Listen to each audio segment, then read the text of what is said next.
Welcome, people of planet Earth. My name is Planet Mitch, and I come from my very own universe, which I share with all of you, which is called planet5D.com. This guy over my shoulder, by the way, his name is Bob, and he's been in my family for a while, and he's a ghost. He's visiting us because of Halloween, which is already over, I know, but he's not an alien, so don't be too worried about him. This video is all about this brand new product. You see the box right there. This is the Zoom H6 field recorder. You see I currently have an XLR cable kind of running up along there, and it's going to an NTG2 microphone from RØDE right above my head.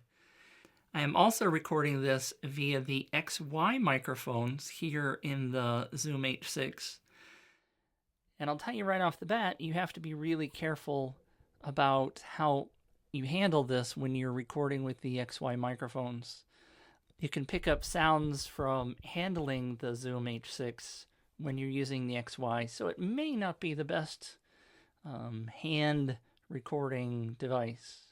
For now, I have switched over to the RØDE VideoMic Pro, which is on my Canon T4i, which is about 3.5, 4 feet away from me, because I want to be able to show you this recorder without that dadgum cable hanging in front of my face. There are 4 XLR inputs on the sides, 2 on each side, 2 on the left and 2 on the right.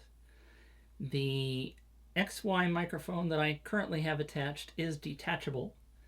It also has the plug for the 1/8 mini jack. So if you're going to use a microphone like the RØDE's, you can attach them through the mini jack, but you can only do that through the XY microphone.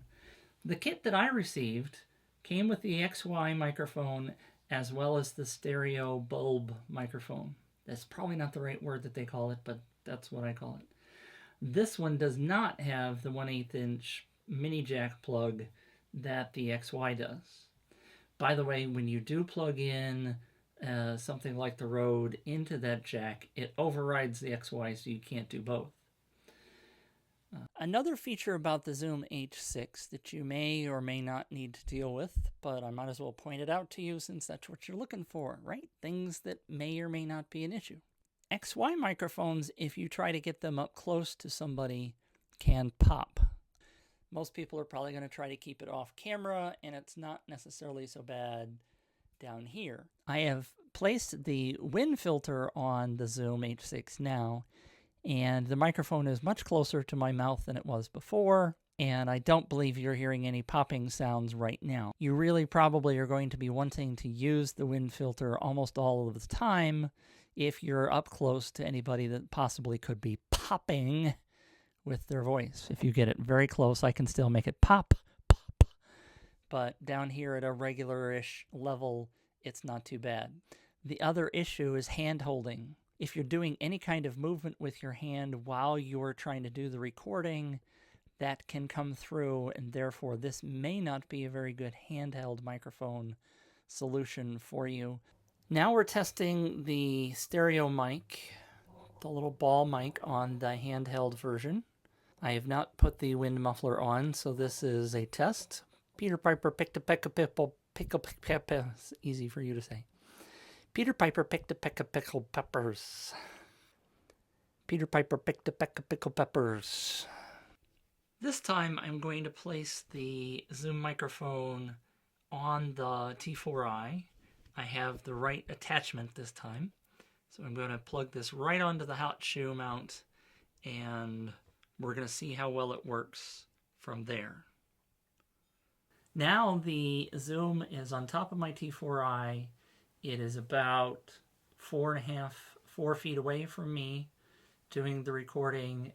Now we're doing a series of tests with the Zoom mounted on my camera, the T4i with the Zoom, and right now the stereo mic is on the Zoom. Now we're testing the RØDE VideoMic plugged into the XY microphone module on the Zoom H6. So we're recording externally. We'll have to sync these up in post. We also have the NTG2, which you can hear the difference between the NTG2 Switching back over to the Rode VideoMic. Positives. It has 4 XLR inputs all by itself. It has the ability to add modules or microphones to it. There is also a boom microphone that you can get that's not in the kit. There's also a module that you can get with another 2 XLR inputs, so you can actually have 6 if you need to. It has multiple recordings that you can do at the same time. It has a speaker on the back, which I really like. It has a color LCD, which I don't care one way or the other. I didn't particularly care for things like the menus are a little hard to get through. You have to use this push button over on the side in order to drive through the menus back and forth and do the selection. And it wasn't exactly easy at times. The XLR inputs are not locking inputs, so your cords can pop out quite well, I won't say quite easily. They can pop out if you're not careful. The biggest negative to me is the mounting options. With the ability to mount it on the top of your camera, I tend to mount my camera fairly eye level, and with this on top of the camera, I cannot see the menus, nor can I see the dials. So it's impossible to use mounted on top of a camera. Even for what I'm doing with the T4i, which is at my eye level, there was no way that I could see where the settings were and whether I had to push the recording on or not. So I had to take it off of the camera in order to see whether it was turned on properly.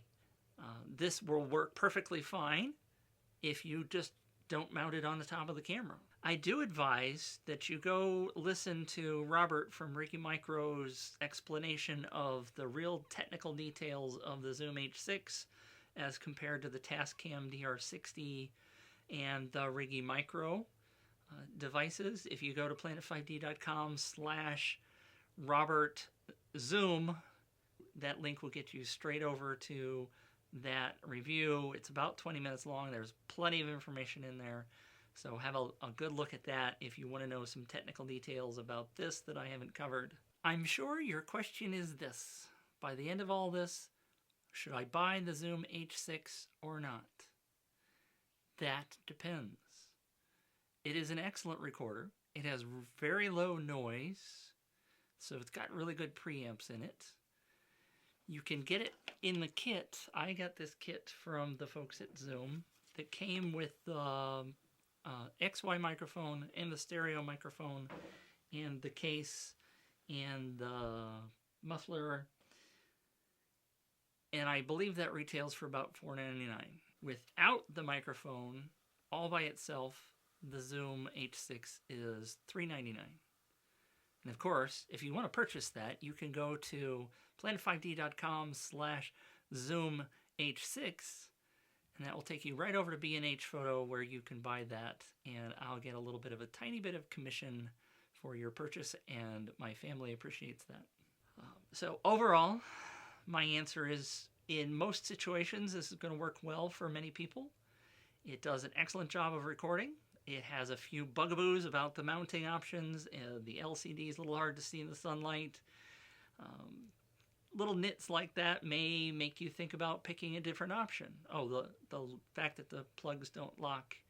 You may decide to pick something else, but you're at least now aware of the different issues. So there you have the Planet5D summary of the Zoom H6. It's very nice. It has quite a few good features. If you need 4 XLR inputs in one recorder, this one's got it. If you need to have multiple modules where you're going to change the different microphones at the top, that's an asset. It also has a speaker on the back. Many of the other features are identical or very similar to the other recorders on the market, so there are some minor differentiations there. You're not going to go wrong with this particular one unless you run into one of those situations we talked about before. There are at least minor nuances that you're aware of, and you can decide whether or not recorder X or Y fits your needs. The Zoom H6 is quite handy. It does a fantastic job of recording. It has many of the features that you're probably looking for. If you want to save some money, you can get another one of the zooms like the Zoom H1. Probably still pick up an H4n. If you like this one, go ahead and get it. I want to thank the folks at Zoom for sending this to me for a couple of weeks to review. Thank you to Rob over at Juiced Link for sending us the Riggy Micro so that we can plug our XLR microphones into the T4i directly, and that's a very big help, and it produces really good sound. So check them out over at juicedlink.com. Thanks for watching Planet 5D. Let me know if you think I've done anything really well or really bad or anything in between. We'd love to hear from you. And keep an eye on Planet 5D, and please subscribe to our daily email lists where we'll give you 4 free ebooks as a reward. Not to mention you get great stuff in your inbox every day. So that's the Planet 5D VIP email list. Sign up today over on the blog at planet5d.com.